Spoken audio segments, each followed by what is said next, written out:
and welcome to the Chartered Institute of Internal Auditors UK and Ireland Talk to Internal Audit. I hope you've grabbed yourself a cup of tea and I hope you're ready to join me for a chat around how we might support each other through the key challenges for internal audit as we move now beyond the immediacy of the COVID-19 pandemic. For those of you that don't know, I'm Liz Sandwith. I'm the Chief Professional Practice Advisor for the Chartered Institute of Internal Auditors UK and Ireland. The Chartered Institute is the only professional body dedicated exclusively to training, supporting and representing internal auditors in the UK and Ireland. We have approximately 10,000 members across all sectors of the economy in all parts of the UK and Ireland. And our members are part of a global network of 200,000 members in 170 countries, all working to the same international standards and code of ethics. That's reassuring to know. And I always think whenever you go on holiday, if any of us go on holiday anymore, we ought to see whether there's an Institute of Internal Auditors wherever we go, because maybe we could reach out and say hello. So today, I'm looking at competing crises and whether or not we as a profession and as individuals are prepared. So crises are competing for the attention of internal auditors. Whether we're being asked for it, governance leaders need the independent, objective assurance of internal audit, now more perhaps than ever before. So I want to ask you if you're multitasking and are we as a profession up for the challenge? Remember, if you like Facebook streams and want to spread the word, and I'm sure you do, be sure to share today's live stream. You can do so by clicking the share button in the corner of your screen. The more, the merrier. My colleague, Monica Dawson, recently put pen to paper to write a blog considering crises competing for the attention of internal auditors. Details of where to find this blog can be found in the comments section of this live stream. As I said, whether or not we're being asked, governance leaders now, perhaps more than ever before, need our independent, objective assurance across a whole range of issues, having gone through the pandemic, been faced by risks, all sorts of things. So my question to you is, are you multitasking? And are you up for the challenge of competing crises?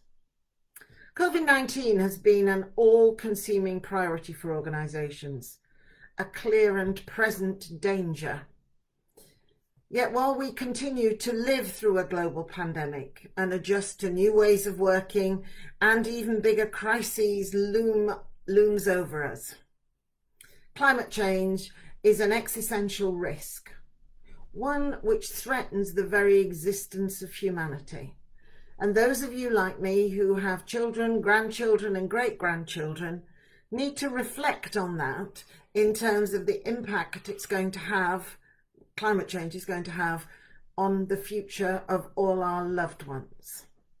So whilst we bemoan the temporary inconvenience of social distancing and wearing masks, the crisis continues to gather pace.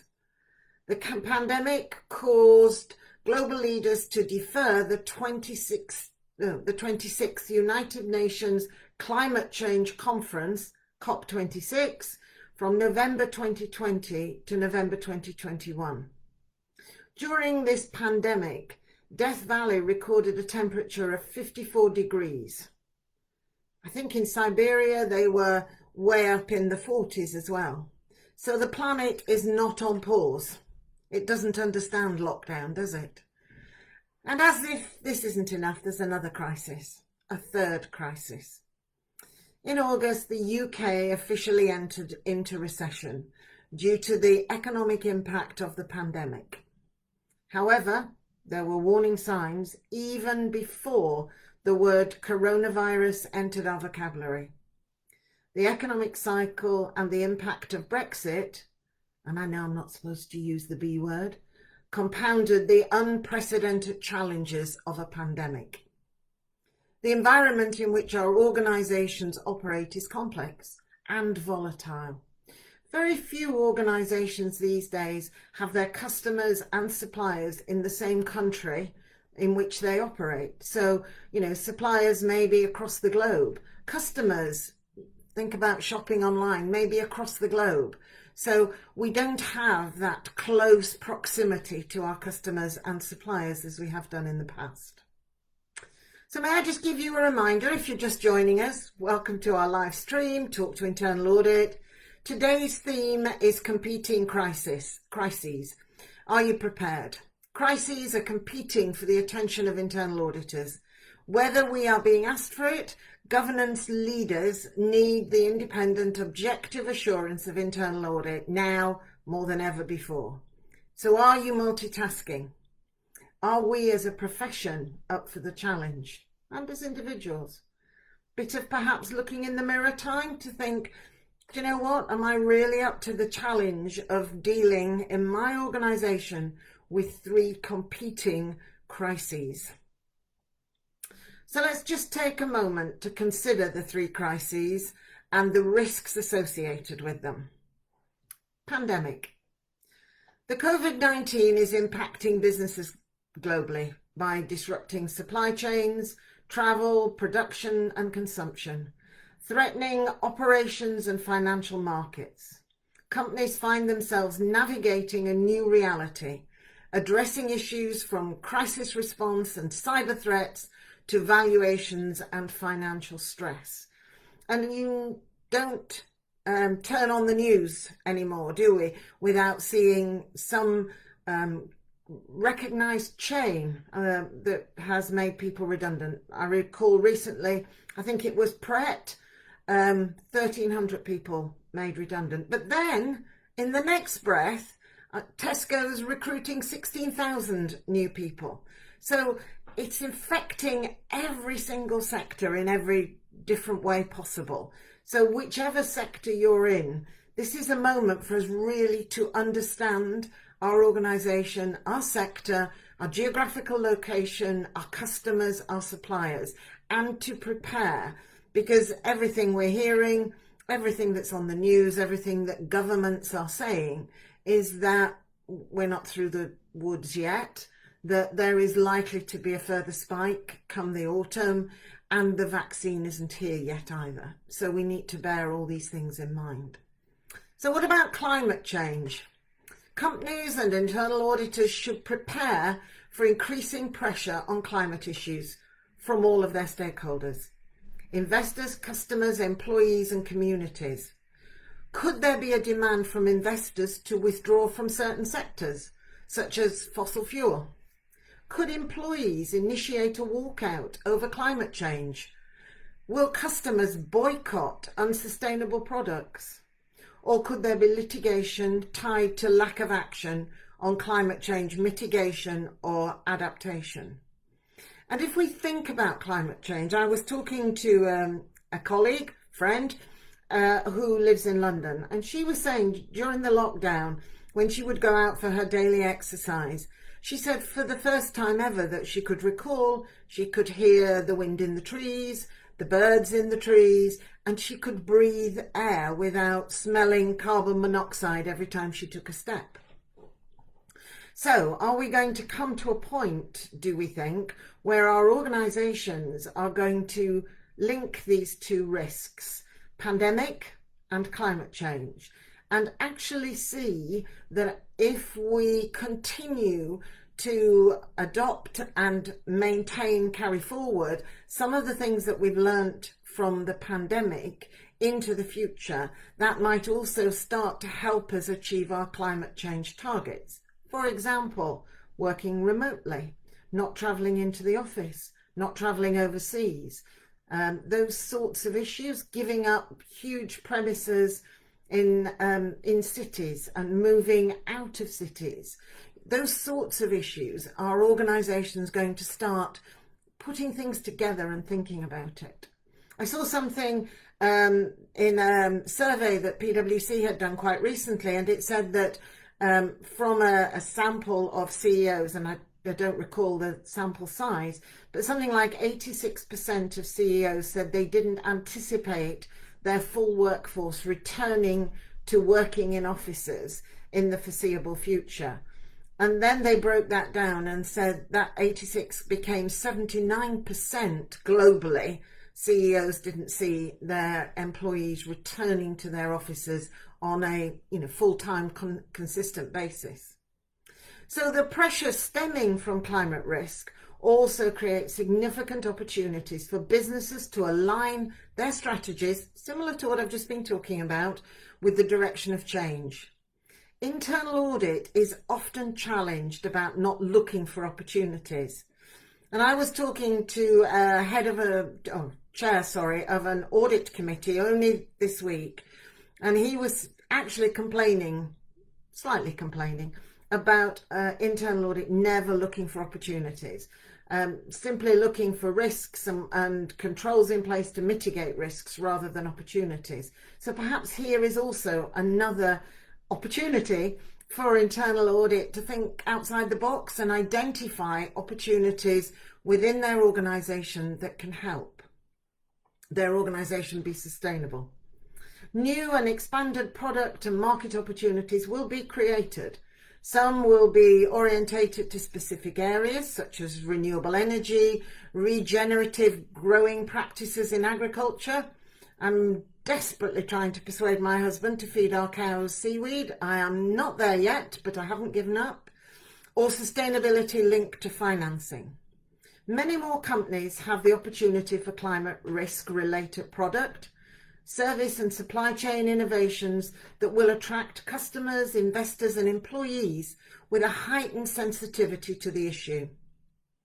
I remember, and it must have been the beginning of the year perhaps, or into February maybe, there was a story in the press about McDonald's and their plastic straws. And they were really keen to, be environmentally sound, and get rid of the plastic straws, and they used created paper straws. Unfortunately, according to the press I read, the straws were not biodegradable, they went soggy in your drink and were not a huge success, but cost them a fortune. So again, is this an opportunity for internal audit to do some work in research and development, look at products that organisations are piloting and make sure that we've got the controls in place to make sure that the product is fit for purpose. We can help our organisations be sustainable and also have a future. So recession. The length and the depth of the current economic crisis will depend on solving the healthcare issues with an exit strategy, involving a combination of an effective, widely available vaccine and therapeutic drugs. Meanwhile, governments around the world are trying to manage the delicate balance between controlling transmission and returning some people to economic activity. The stakes are high, not only in the obvious health and economic consequences of missteps, but also in managing public perceptions of risk. These crises also highlight the interdependencies of global risks triggered by the COVID-19 pandemic. We are experiencing a historic event that will change many aspects of the world in which we live. The geopolitics, the economic impact on many industry sectors, the competitive business landscape, the long-term social impact, such as an exacerbation of inequality, consumer behaviours, the nature of work and the role of technology, both at work and at home. The 7 most likely fallout risks for the world over the next 18 months, according to the World Economic Forum's COVID-19 Risk Perception Survey, are prolonged recession of the global economy, surges in bankruptcies, big firms and SMEs, and a wave of industry consolidation, failure of industries or sectors in certain countries to properly recover, high levels of structural unemployment, especially amongst young people, tighter restrictions on the cross-border movement of people and goods, weakening of fiscal positions in major economies, protracted disruption of global supply chains. If you think about that list as I've just read it out, how many of those do we think potentially impacts your organisation? Feel certain things like prolonged recession of the global economy. Every day we're seeing surges in bankruptcies, and I'm sure some of your suppliers are suffering those unfortunate circumstances. Maybe even some of your customers are no longer able to purchase your goods because of financial difficulties. What also about unemployment? We're seeing lots on the news, aren't we, about unemployment across all sectors. And then thinking about, what's that going to mean? What's it going to cost the government in terms of universal credit payments, some pressure on them to continue with the furlough scheme, all those sorts of issues. And what about disruption of global supply chains? Where do you buy your goods from, your products, your raw materials? I was talking to a head of audit a couple of weeks ago, and she was telling me that because they bought a lot of their products from China, the pandemic and the difficulty in getting some of their products, raw materials, they have now hired or rented additional warehousing space so that they can make sure they've got something of a stockpile of products in case the same issue happens again. So in addition to public health, the pandemic and the resulting lockdowns, shutdowns could have long-lasting effects on people and societies. High structural unemployment is likely to affect consumer confidence and the speed of economic recovery, as well as exacerbated inequality, mental health problems, and a lack of social cohesion. It is also likely to widen the wealth gap between young and old and pose significant educational and employment challenges that risk a second lost generation. And if you think about our children and how much time they've missed of school, 6 months, that's a lot of time and learning to catch up in order to equip them for the exams that come round next year and the rest of their lives, their opportunities. So we need to factor those into our thinking from a perhaps more personal perspective, but also what's the impact of that on your organisation, future recruitment campaigns, wind the clock forward 5 years maybe. What is the level of candidates going to be, the calibre of candidates? So if you are just joining us, welcome to our live stream, Talk to Internal Audit. Today I'm talking about competing crises and are you prepared? Crises are competing for the attention of internal auditors. Whether we are being asked for it, governance leaders need the independent, objective assurance of internal audit now more than ever before. So are you multitasking? Are we, you, me, as a profession, up for the challenge?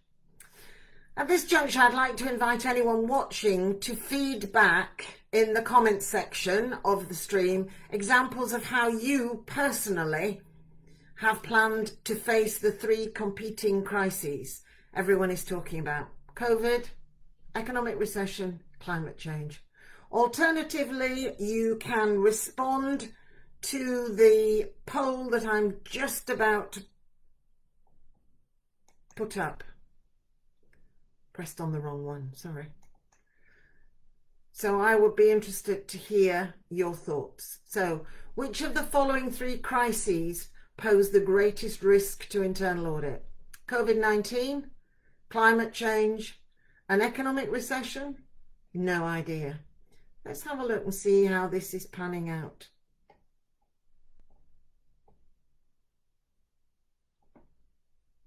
Have you decided?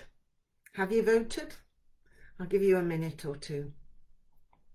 The assurance internal audit provides must be relevant. The old plan and the approach in creating it are now obsolete. business leaders, public officials and governance bodies managing risk and multitasking on a level never before imagined.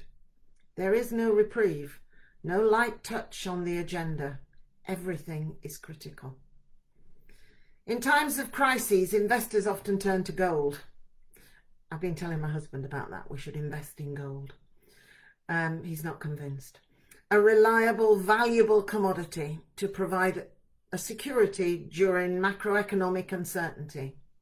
Internal audit and independent assurance we provide is gold to our governance leaders. Have you thought about yourself being gold?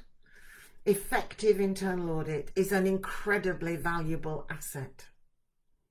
Risk-based internal audit will ensure that assurance is targeted at the risks that are of greatest concern. A delicate balance of managing immediate, short and long-term impacts. There are immediate physical, operational and reputational consequences of not managing all three risks simultaneously. So if we look ahead to perhaps 2025, what are the top risks that we will be facing? According to AXA, the insurance people, the top 5 risks are climate change, perhaps not surprising. Cyber, again, perhaps not surprising. Artificial intelligence, Internet of Things and robotics. Financial stability and natural resources management. Sort of links a bit with the climate change risk, doesn't it? But separate. So interesting to see how that plays out. So let's see how you have voted. Economic recession seems to be top of the agenda. I'm publishing the results, but I think everybody voted for economic recession. Business and policy considerations in a time of great uncertainty. Decisions are being taken today by governments and businesses that will determine how these risks or opportunities emerge and play out. In particular, these include: to what extent do we manage the operational trade-off between a quick return to work, but still protect our employees, customers and society more broadly? That's really quite a difficult challenge for us all, isn't it? Do you want to go into the office, travel on public transport, or would you rather continue working from home? At a time of change for our businesses, with changing industry structures, changing competitive positions, how do we not only survive, but find the silver linings? How will consumer behaviour change in our sector? And how will that affect our propositions and the way we deliver them? So perhaps if you're in the retail sector, then people will buy more online. I was talking to a head of internal audit and from one of the firms, and he was saying that he'd read somewhere that you could rent clothes, rent dresses. So more and more people were saying, oh, I'm not going to spend money on a dress or a suit. I'm going to rent it, and it's for a special event, so I'm going to rent a designer suit, wear it and then send it back. I've never come across that before. My husband thought it was a good idea. I don't like the thought of it, but there we go. So we need to think about what are the silver linings? What can we do differently? How can we accelerate our commitments to sustainability and drive low carbon transition? How will consumer behaviour change in our sector? And how will that affect our propositions and the way we deliver them? So if you're just joining me, welcome to the live stream, Talk to Internal Audit. We're looking today at competing crises and are you prepared? Crises are competing for the attention of internal auditors, whether we are being asked for it. Governance leaders need the independent, objective assurance of internal audit now more than ever before. Are you multitasking? Are we as profession up for the challenge? Are you as individuals up for the challenge? Am I up for the challenge? Businesses in the UK and around the world are facing a whole new range of potential risks, both in the short and long term. As we currently navigate our way through the challenges that the COVID-19 outbreak has brought, we are exposed to increasing numbers of new and evolving risks. Understanding them and knowing how to juggle risk versus reward won't just protect businesses. It will also open doors to prospective new customers, new products and services, and new ways of working. How can we as Internal Audit contribute to that? Remember, I mentioned at the beginning, looking for opportunities. How can we identify opportunities for our organisations linked to risk, maybe working more closely with our risk colleagues in order to help our organisation be sustainable in the future? The changing population isn't the only challenge that businesses are likely to face in the coming decade. The current global pandemic, digitisation, climate change, and a changing socio-economic landscape could all have profound impact on job creation, incomes, and people's working lives. And in turn, that will affect how organisations approach affordability and risk, resulting in new approaches to credit risk management. Are these risks ones Internal Audit are considering and adding to the annual plan? So let's think about the future. We've explored the impact of working remotely for several months. How and why internal audit teams have been rethinking how they approach the workplace and work processes in the period ahead. Embracing recent lessons learned from the virtual workplace to build more flexible adaptability into our audit operations going forward. COVID-19 will continue to cause irreversible changes in many areas of society, including some that are yet unforeseen. While there are extraordinary challenges, there are also unprecedented opportunities for internal audit to support their organisations, your organisation, and its clients, redefine ways of working, and enhance the influence and impact of audit with innovative methodologies and tools. For risk management, or for risk managers, and these words relate equally well, I think, for internal auditors, in addition to all the current risk management activities designed to protect employees and customers in the immediate crisis, there are a number of recommendations on how to deal with this future uncertainty. So things like modelling and scenario analysis, using skills developed in economic scenario modelling to apply to COVID-19. Have you thought of doing that? If you've got actuarial people in your organisation, they're usually really good at stress testing and scenario modelling. Use a range of scenarios to explore how the future may develop and create agile responses. Work with risk colleagues and the business to build scenarios into existing risk models to understand the impacts of different recovery rates on business, operation, credit market risk, or credit or market risks. Split your teams. I quite like this idea when I was thinking about it. Split your teams. One team to continue to provide assurance and support the business through the immediate consequences of COVID-19. Focus on bringing back business.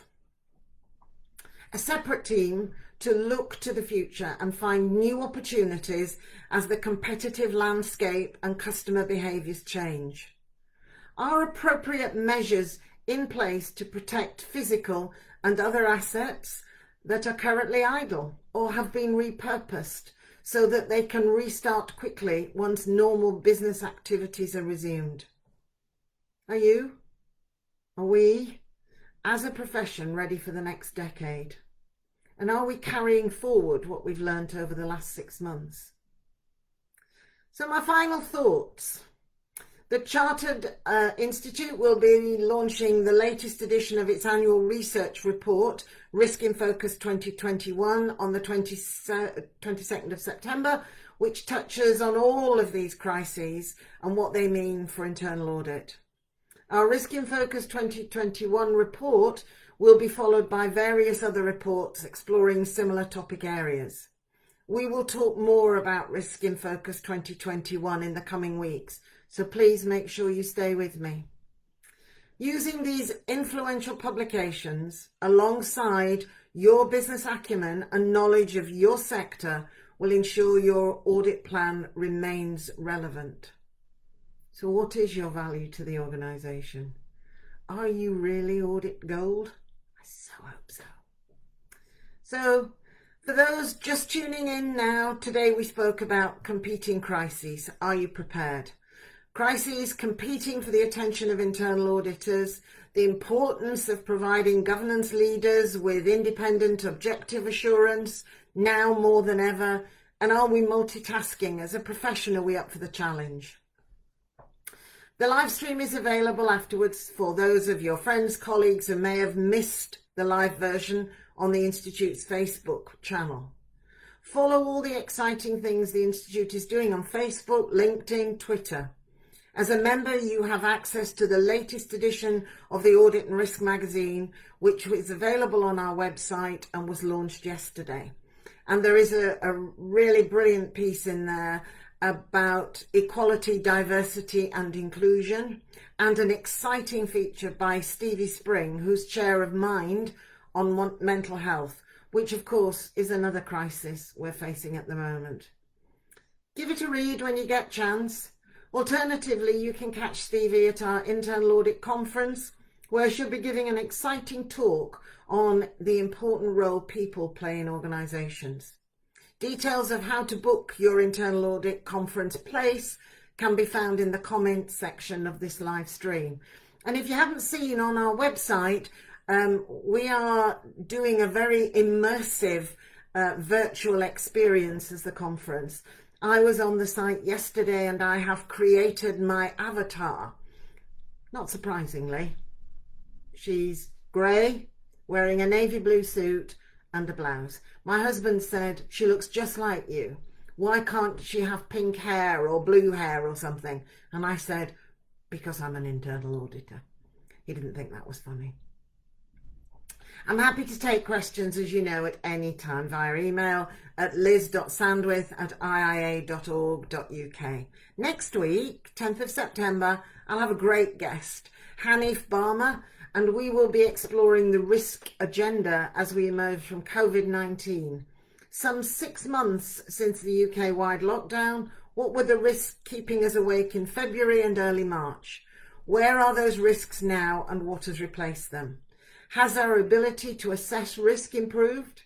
Is risk better managed now than earlier this year?